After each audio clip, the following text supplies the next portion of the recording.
ሰሞኑን ዝም ብሎ ልጅነቴ ትዝ ይለኛልና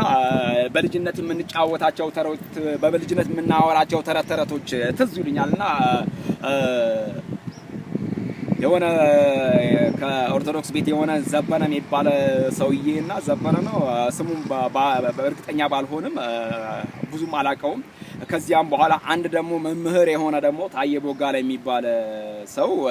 ሲከራከሩ ሰማና እንቁላል 10 እንቁላል የደቀ መዛሙርት ምሳሌ ነው 12 እንቁላል ወይም ደግሞ 12 ብልት የደቀ መዛሙርት ምሳሌ ነው እያለ ይናገራል ወዳጆቼ የማን ነው የማቴዎስ ነው የማርቆስ ነው የሉቃስ ነው ወይም ደግሞ የእንድሪያስ ነው የዘብዴዎስ ነው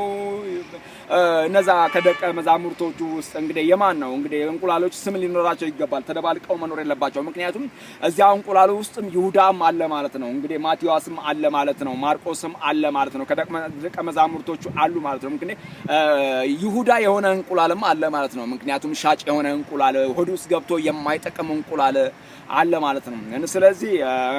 እኔ አሁን ደግሞ መልስ የምፈልገው እንቁላሎቹ እንግዲህ ደቀ መዛሙርት ምሳሌ ከሆነ ጴጥሮስ የትኛው እንቁላል ነው